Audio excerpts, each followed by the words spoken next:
নমস্কার। যাদের ধনু রাশি অথবা ধনু লগ্ন, তাদের শনি গ্রহ রেবতী নক্ষত্রে প্রবেশ করার ফলে তাদের জীবনে যেমন উন্নতির জোয়ার আসবে, তার সাথে সাথে একই সাথে একটু ক্রিটিক্যাল ধরনের সমস্যার যোগও তাদের জীবনে কিন্তু পড়তে চলেছে।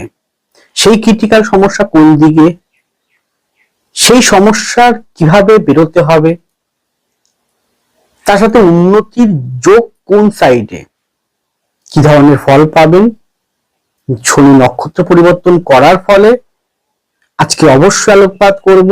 জানতে হলে, জানতে চাইলে থাকতে হবে আমার সাথে।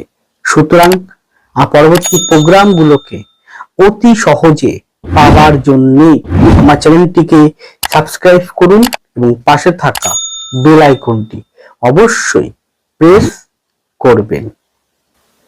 আসুন তাহলে শুরু করা যাক আজকের মূল আলোচ্য পর্বে।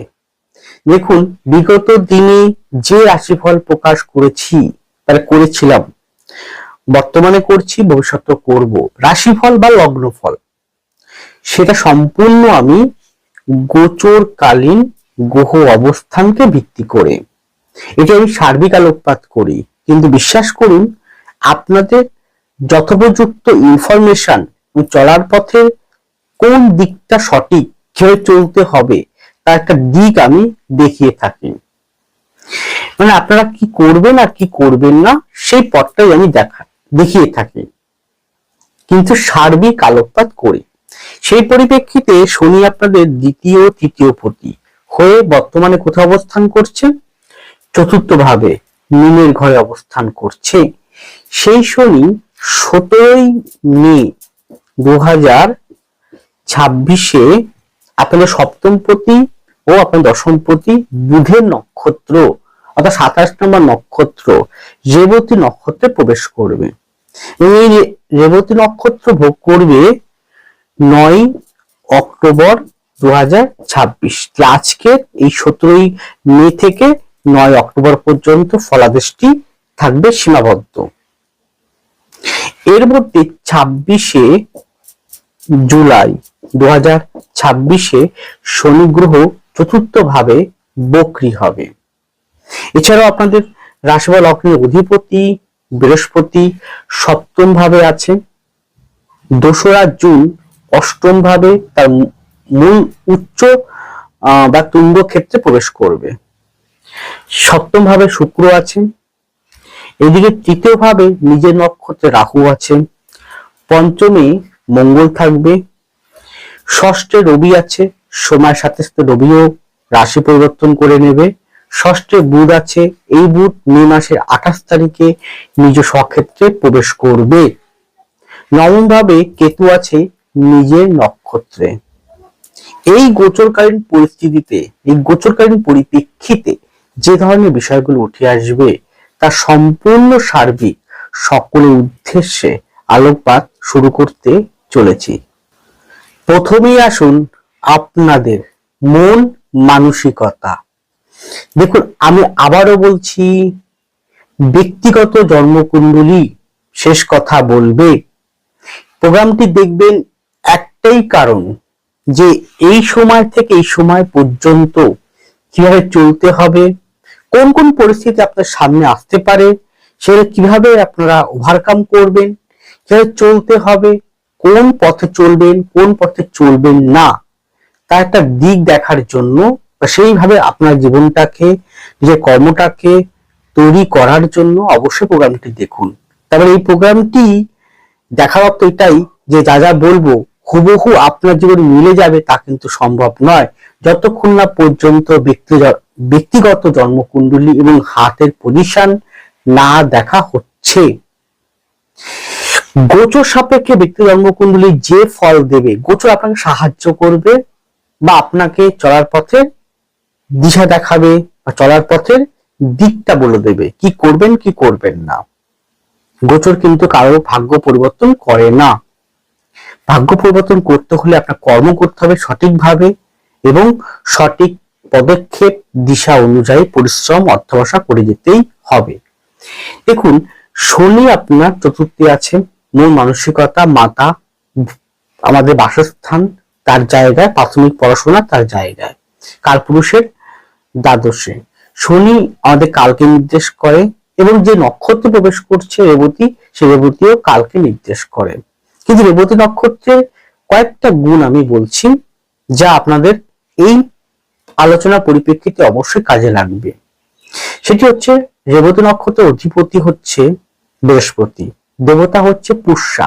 যে পুষ্যা দেবতাদের গোপালক, অর্থাৎ যিনি পালনকর্তা, যিনি অন্যের দায়িত্ব, অন্যের কর্তব্য, অন্যের ভার বহন করেন। রেবতী নক্ষত্র পুষ্টি, বৃদ্ধি, উৎকর্ষতা, শ্রীবৃদ্ধি, লাফিয়ে লাফিয়ে চলা, উন্নতি হওয়া। এবং শনি এই পুষা নক্ষত্রেই জন্মগ্রহণ, মানে পুষা নক্ষত্রে জন্মগ্রহণ করেছেন। তাহলে এই রেবতী নক্ষত্র আপনার জীবনে কতটা ইম্প্যাক্ট ফেলতে পারে সেটা অবশ্যই আমি বলবো। দেখুন, প্রথমত বলবো যে আপনার শনি চতুর্থ ভাব থেকে সে ষষ্ঠ ভাবে বুধের এবং রবির উপর দৃষ্টি আছে। শনি আপনাদের জীবনে প্রচুর পরিমাণে, এবং এই গোচরের সাপেক্ষে বলছি, প্রচুর পরিমাণে, যেটা আপনি কল্পনার অতীব মানে অতিরিক্ত পরিমাণে কিন্তু দায়, দায়িত্ব, কর্তব্য আপনার উপরে চাপিয়ে দেবে বা গোহরা করিয়ে থাকবে। আপনি দায় দায়িত্ব থেকে পালাতে পারবেন না, 1 ইঞ্চি পালাতে পারবেন না। দায় দায়িত্ব আপনাকে বহন করে যেতে হবে এবং আপনি করতেই হবে আপনাকে। সেরকমই কিন্তু সংকেত দিচ্ছে গোচর অবস্থান। তাহলে আপনার দায় দায়িত্ব হতে পারে সেটা পরিবার ভিত্তিক, হতে পারে সেটা কর্মভিত্তিক, হতে পারে সেটা পড়াশোনা ভিত্তিক, হতে পারে সেটা কোনো জনসংযোগ ভিত্তিক বা সামাজিকতা ভিত্তিক। যেখানে যে কর্মে, যে বিভাগে, যে স্থানে আপনি থাকুন না কেন, সেই দায় দায়িত্ব থেকে আপনি কিন্তু এক পাও পিছু হাঁটবেন না। সেই দায় দায়িত্ব আপনি পালন করে যাবেন। কি ফল আসবে, কি ফল হবে না, সেটা পরের কথা। আপনার দায় দায়িত্ব, কর্তব্য আপনি করে যাবেন। দেখুন, বৃহস্পতি সপ্তমে আছে, ডাইরেক্ট দৃষ্টি করছে, ভালো। বৃহস্পতি যত আপনার অষ্টমের দিকে আসবে ততই কিন্তু ভালো বলা যায়। সেটা বিভিন্ন দিক থেকে বলতে পারি, সেটা বলবো। কিন্তু তৃতীয় ভাবে রাহু আছে নিজের নক্ষত্রে, এবং ষষ্ঠ ভাবে বুধ ও রবির উপরে শনি দৃষ্টি একটা পড়ছে।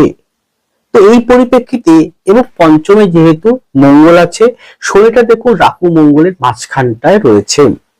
তো এই পরিপ্রেক্ষিতে উটকো ঝামেলা, বিতর্কিত ঝামেলা, তর্ক বিতর্ক, আচমকাই কোন রকম বদনাম, কোন রকম প্ররোচনামূলক উক্তি বা ব্যঙ্গবিরক কথাবার্তা আপনার জীবনে কিন্তু আসতে চলেছে। বিভিন্ন রকম ভাবে আপনাকে উত্তপ্ত করতে পারে পরিস্থিতি বা এগিয়ে চলার পরিবেশ। যেহেতু তৃতীয় থেকে আমরা পরিবেশ দেখি, আপনার আশেপাশের লোকজন দেখি, তাহলে এই উটকো ঝামেলা পরিস্থিতি, তার ফলে কি হবে, আপনি যদি শান্ত না থাকতে পারেন তাহলে আপনি সেই বিতর্কিত বিবাদের মধ্যে পড়ে যাবেন, আর সেখান থেকে তৈরি হবে গন্ডগোলের পূর্বাভাস, এবং সেটা অতিরিক্ত পরিমাণে কিন্তু গন্ডগোলের বাস্ট করে দেবে। দেখুন, শনি যেহেতু বুধের নক্ষত্র নিয়েছে, আপনি যত বেশি আলস্যতাপূর্ণ জীবনযাপন করবেন তত কিন্তু পিছিয়ে পড়বেন বা আপনি সফলতাগামী হতে পারবেন না। আপনি যত বেশি আধ্যাত্মিকতার মধ্যে থাকবেন, আমি যদি এর মধ্যে রেমেডিটাও বলছি, কি করলে এই কঠিনতম ক্রিটিক্যাল সমস্যা থেকে বেরোতে পারবেন। যত বেশি আধ্যাত্মিকতা, মানে পূজা পাঠ, মন্ত্র, জপ তপ, দান ধ্যান করা, উদারতা, মানুষকে সেবা করা, পিতা মাতাকে সেবা করা, গুরুজনদের শ্রদ্ধা, সেবা করা, মুখে খারাপ বাক্য প্রয়োগ না করা, অপরকে অপমানজনক বাক্য প্রয়োগ না করা, খারাপ কর্মের সঙ্গে লিপ্ত না থাকা, নিজের কর্তব্যটুকু যথোপযুক্ত হয় পরিপূর্ণ করা, আপনি গুরু দীক্ষা নিলে সেই গুরু দীক্ষা মন্ত্র সঠিকভাবে পালন করা, নির্দিষ্ট কোনো দেবদেবীর পুজো পাঠ করা। বিশেষ করে বলতে পারি, আমি মাতারার বলবো, আমি বগলামুখী বলবো, আমি শ্রীরামচন্দ্র এবং বজরংবলীর বলবো, আমি বলতে গেলে বলতে হয় শ্রী বিষ্ণু বলবো, সহস্রনাম বলবো, নরসিংহদেব বলবো, এবং শনিদেবের পুজো পাঠ করা। এগুলো যদি যথাযথ করতে পারেন নিয়ম অনুযায়ী এবং আপনার গুরুর আদেশ অনুযায়ী এবং নির্দিষ্ট আপনার জন্মকুণ্ডলী অনুযায়ী, দেখুন প্রত্যেকটা ব্যক্তি আলাদা আলাদা ইষ্ট দেবতা থাকে, প্রত্যেকটা ব্যক্তি হরস্কোপের হাতে আলাদা আলাদা ইষ্ট দেবতা বা দেবদেবীর একটা ইঙ্গিত বহন করে। সেই অনুযায়ী যদি আপনারা আরাধনা করতে পারেন তাহলে আপনি পজিটিভিটি বেশি করে পাবেন, আর যত পজিটিভিটি পাবেন ততই কিন্তু আপনি কঠিন পরিস্থিতি থেকে বেরিয়ে আসতে পারবেন। এবং ষষ্ঠভাবে শনির দৃষ্টি বুধ এবং রবির উপরে, পরে বুধ সরে যাবে মানছি, শত্রু যেমন প্রচুর প্রচুর পরিমাণে বৃদ্ধি ঘটবে, নবম ভাবে যেহেতু কেতু আছে নিজের নক্ষত্রে, তৃতীয় ভাবে রাহু আছে নিজের নক্ষত্রে, নবমের আশেপাশে কোনো প্ল্যানেট নেই, শুধু প্ল্যানেটগুলো একদিকে মুভমেন্ট, শত্রু কিন্তু আপনার প্রচুর বৃদ্ধি ঘটবে। কিন্তু সেই শত্রুকে দমন করার জন্য হরোস্কোপে কিন্তু আপনার যথোপযুক্ত পজিটিভ ভাইব্রেশন থাকতে হবে। বিশেষ করে মঙ্গল, বিশেষ করে রবি, বিশেষ করে বৃহস্পতি, বিশেষ করে শনি আপনাকে ভীষণ পাওয়ারফুলি কিন্তু থাকতে হবে, হাতেও তাই, দশাও ভালো চলতে হবে। গোচর সাথে ব্যক্তিগত জন্মকুণ্ডলী যদি ট্যালি করা হয় তাহলে যার যত বেশি ভালো পজিটিভিটির দিক থাকবে, গ্রহ অবস্থান যার যত বেশি ভালো পজিটিভিটি থাকবে, ভালো অবস্থান থাকবে, বলবত্তা সে তত বেশি এখান থেকে ওভারকাম করতে পারবে।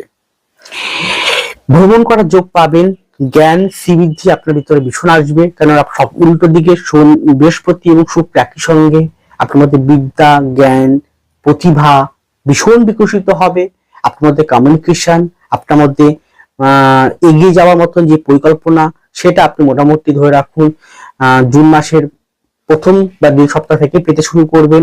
আপনার পড়াশোনা করা, আপনার এগিয়ে যাওয়া, আপনাদের জ্ঞান আহরণ করা, সেগুলো শ্রীবৃদ্ধি ঘটবে। কিন্তু কোথাও না কোথাও আপনার মানসিকভাবে কিন্তু আপনি খুব টেনশন, হতাশা, ডিপ্রেশনের মধ্যে যেতে পারেন যদি আপনার বর্তমান গোচর সাপেক্ষে ব্যক্তিগত হরস্কোপ ঠিক না থাকে বা কম্বিনেশন ঠিক না করে, দশা, অন্তর্দশা, মহাদশা, বর্তমান সূক্ষ্ম দশা এবং নক্ষত্রগুলো যদি নবতার চক্র, স্বর্ণালী চক্রমে যদি 27 নম্বর নক্ষত্র ভালো না থাকে, বা বৃহস্পতি নক্ষত্র যে নক্ষত্র অবস্থান করছে, মঙ্গল যে নক্ষত্র অবস্থান করছে, রাহু যে নক্ষত্র অবস্থান করছে, নক্ষত্র যদি আপনার জন্মকুণ্ডলিতে ভালো অবস্থান না থাকে তাহলে কিন্তু টেনশন, হতাশা, ডিপ্রেশন, অ্যাংজাইটিস এবং বিভিন্ন রকম ভাবে উত্তপ্ত হয়ে যাওয়া, মুখ থেকে অযথা অনেক রকম বাক্য প্রয়োগ করে ফেলা, নিজেকে সংযোগ না করতে পারার ফলে আপনি বিভিন্ন রকম ক্রিটিক্যাল বা একটু বেশি উত্তেজনাময় পরিবেশের মধ্যে নিজেকে জড়িয়ে ফেলতে পারেন। তার ফলে কি হবে, আপনি অনিদ্রাজনিত সমস্যা, আপনার ঘুম না আসা, টেনশন হওয়া, ভয় কাজ করা, পালিয়ে বেড়ানো, অনেক রকম ভাবে আপনাকে ঘিরে ধরবে অন্ধকারতম একটা আলো। তাই এই অন্ধকার আলোর থেকে বেরোনোর জন্য আপনাকে অবশ্যই আধ্যাত্মিকতার দিকটা বেশি করে ধরতে হবে এবং যে কোনো একজন ব্যক্তির কাছ থেকে কনসালটেন্সি নিতে হবে যে আগামী দিন আপনি কিভাবে যাবেন, কিভাবে যাবেন না, তার একটা দিক আপনি দেখিয়ে দিন, সেই পথ অনুযায়ী যদি চলতে পারেন এবং সবচেয়ে বড় কথা, আপনার সিদ্ধান্ত জায়গাটা কোথাও না কোথাও নড়বড়ে বা দুর্বল হয়ে পড়বে, সেটা যদি ঠিক না করতে পারেন তাহলে কিন্তু আপনি সমস্যার মধ্যে পড়বেন চলার পথে। তাই সঠিক সিদ্ধান্ত, শান্ত রাখা, টেনশন মুক্ত হওয়া, ভয়ভীতি থেকে নিজেকে দূরিয়ে রেখে কর্মের দায়িত্বকে সঠিকভাবে পালন করে সঠিকভাবে এগিয়ে যাওয়া, আধ্যাত্মিকতার মধ্যে নিজেকে বেশি করে ইনভলভ করে দেওয়া মধ্যে থাকতে পারলে আপনি কিন্তু অনেকটাই ওভারকাম করতে পারবেন সমস্যাবহুল জীবন থেকে।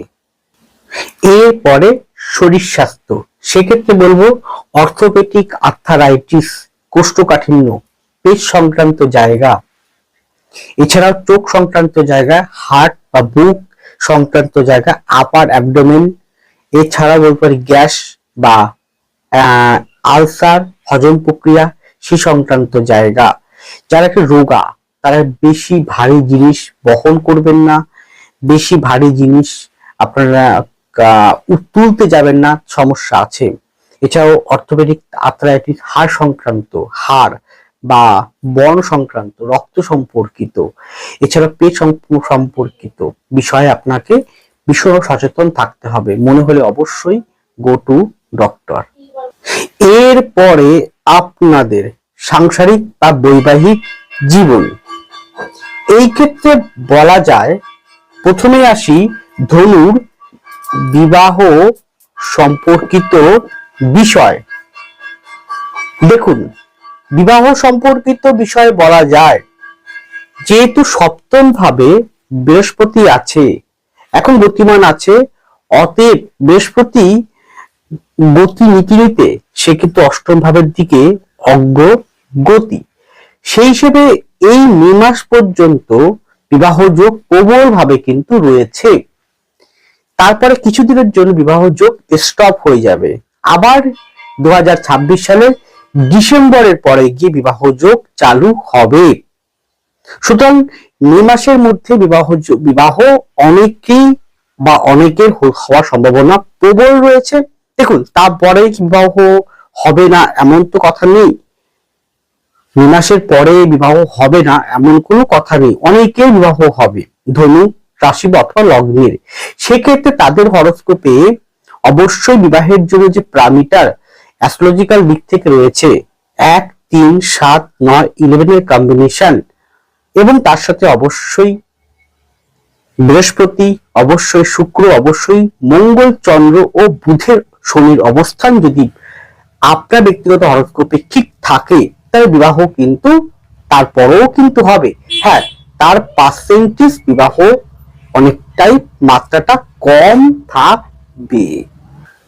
এরপরে ধনুর, দেখুন তৃতীয়, চতুর্থ, পঞ্চম এই যে জায়গাটায় রাহু, শনি, মঙ্গল অবস্থানরত, সেই ক্ষেত্রে বাড়ির বিশেষ করে মাতৃস্থানীয় ব্যক্তিবর্গ, মাতা বা মাতাতুল্য যে কোনো ব্যক্তিবর্গের শরীর স্বাস্থ্য বা মানসিক দিক থেকে অবনতি যোগ কিন্তু শো করছে।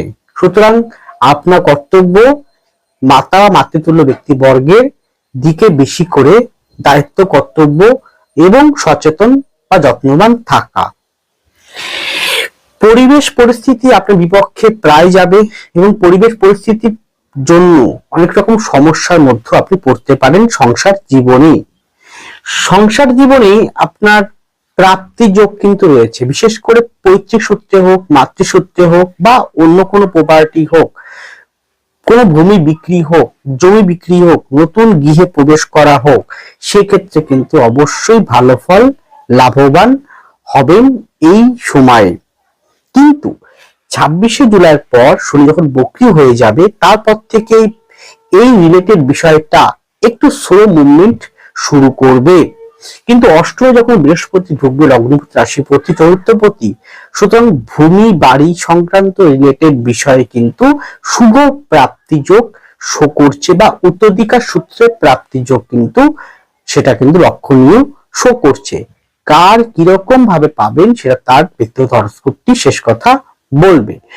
সন্তান রিলেটেড জায়গাটায় উন্নতি রয়েছে, কিন্তু অতিরিক্ত পরিমাণে রাগ, জেদ, স্পষ্ট কথা বা ডোমিনেট, আধিপত্য বিস্তার করা এই ধরনের টকিং করতে পারে, তার সন্তান জায়গাটাও কিন্তু নজর রাখতে হবে। এরপরে যেহেতু নবম ভাবে কেতু আছে, নবম থেকে আমরা আইনি বিষয়টা লক্ষ্য করি বা দেখে থাকি। কেতু যে জায়গাটা অবস্থান করে সেই জায়গাটায় ব্লক বা সমস্যা তৈরি করে। কেতু নিজের নক্ষত্রে অবস্থান করছে রবির ঘরে, রবি আমাদের প্রশাসনিক রিলেটেড বিষয়টা দেখে থাকে। সেই রবির উপরে শনির দৃষ্টি কিন্তু একটা আছে, রবি ষষ্ঠ ভাবে অবস্থানরত। তো সেখান থেকে দাঁড়িয়ে রাহু তৃতীয় অবস্থানরত নিজের নক্ষত্রে, আইন এবং রবির সাথে মঙ্গলের কিন্তু 5-9 কম্বিনেশন, এর আগে পর্যন্ত ছিল 6-8 কম্বিনেশন। সুতরাং আইনি কোনো সমস্যা যদি থেকে থাকে, সেটা কিন্তু প্রথম দিকে 17 মের পর একটু ভালোর দিকে গেলেও, ভালো টেন্ডেন্সি নিলেও বা ভালো সুআশাযুক্ত উদয় দেখলেও, কিন্তু 26শে জুলাইয়ের পর শনি যখন বক্রী হবে, তখন আইনি জায়গাটা কিন্তু স্লো বা একটু ঝিলিমি জায়গাটা হয়ে যেতে পারে। তার জন্য মানসিক ডিপ্রেশন, মানসিক অ্যাংজাইটিস, মানসিক হতাশার জায়গাটাও কিন্তু তৈরি হতে চলেছে। এরপরে এখানে বলতে পারি ভ্রমণ করার যোগ পাবেন। হ্যাঁ, সন্তান নিয়ে হোক বা স্বামী স্ত্রী মিলে হোক বা অন্য কোনো ব্যক্তিকে নিয়ে হোক ভ্রমণ করার যোগ কিন্তু এই সময় কিন্তু আপনারা অবশ্যই কিন্তু পাবেন।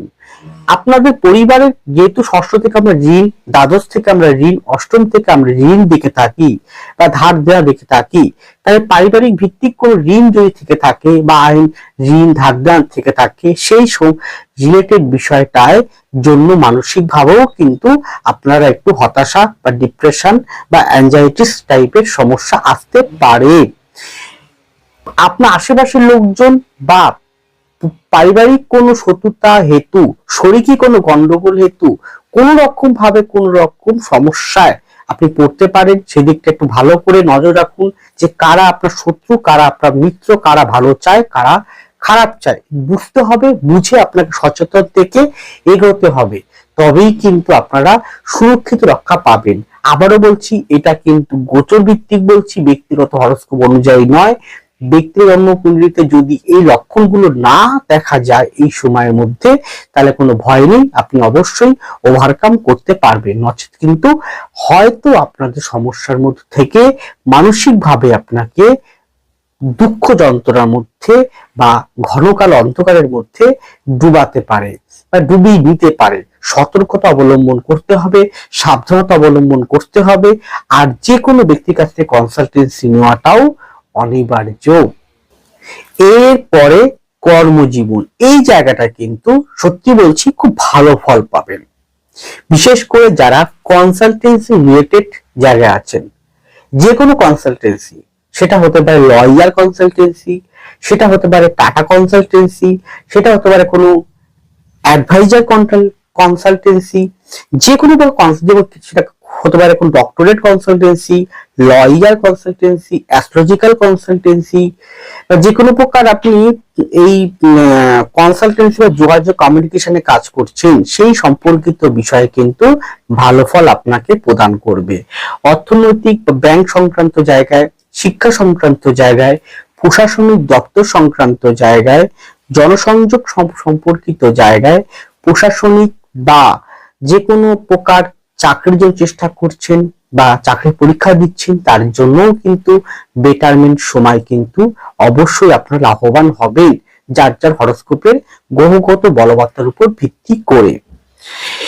ব্যবসার জায়গাটাও খুব ভালো আছে, এক্সপোর্ট ইম্পোর্ট, যে কোনো প্রোমোটারিং, যে কোনো রিয়েল এস্টেট, যে কোনো মার্কেটিং, যে কোনো হেলথ, যে কোনো ঔষধ, যে কোনো ফিল্ডে, বৈদেশিক কোনো রকম বিষয়ে, তারপরে ইনভেস্টমেন্ট বিষয়ক যে কোনো প্রকার আপনার ভূমি সংক্রান্ত, তৈল তেল সংক্রান্ত বিষয়ও কিন্তু, এছাড়া আর্ট ওরিয়েন্টেড, গান বাজনা, অভিনয়, থিয়েটার, ছবি আঁকা এই সংক্রান্ত, এছাড়াও makeup, beauty parlour, beauty product এই সংক্রান্ত, শিক্ষা সংক্রান্ত, টিচিং সংক্রান্ত, শিক্ষা প্রদান সংক্রান্ত জায়গাতেও ব্যবসার জায়গাটায় উন্নতি কিন্তু অবশ্যই লক্ষ্য করতে পারবেন।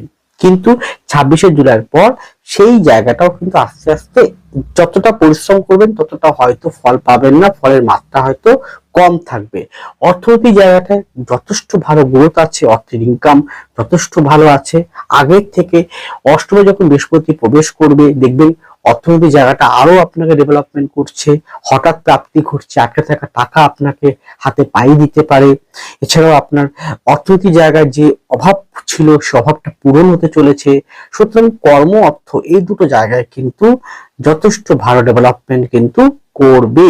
মানসিকভাবে খারাপ পরিস্থিতি, মানসিক ডিপ্রেশন বা অন্য কোনো মানসিক যন্ত্রণার জন্য, টেনশনের জন্য কিন্তু আপনাদের সমস্যায় পড়তে পারেন। আর ঝামেলা, ঝঞ্ঝাট, তর্ক বিতর্ক, উটকো ঝামেলা, বদনাম বা কোন রকম কোন লিগাল কোনো জায়গায় আটকে যাওয়া, এটাও কিন্তু শো করছেন। যে কর্ম অর্থের জায়গাটায় বেশ ডেভেলপমেন্ট কিন্তু করবেই করবে। যার যার কর্মের যে বিভাগ প্যারামিটার, অর্থনৈতিক যে প্যারামিটার, ব্যবসার যে প্যারামিটার রয়েছে অ্যাস্ট্রোলজিক্যাল দিক থেকে, সেই অনুযায়ী কিন্তু আপনাকে বেটারমেন্ট সময় কিন্তু দেবে এবং উন্নতি কিন্তু অবশ্যই দেবে। সেটা আমি অনেকটাই আশাবাদী। তার মধ্যে হয়তো 2 থেকে 3% ব্যক্তি হয়তো ভালো পাবেন না, সে তার গ্রহগত অবস্থানের পরিপ্রেক্ষিতে। সুতরাং ছোট্ট আলোকপাত আর ব্যক্তি জন্মকুণ্ডলী বিচার করাটা অনিবার্য বা আবশ্যক। সঠিক পদক্ষেপ নিয়ে, সঠিক সিদ্ধান্ত নিয়ে কর্মের পর কর্ম করে চলুন। ভালো থাকুন, সুস্থ থাকুন। নমস্কার, জয় মা তারা।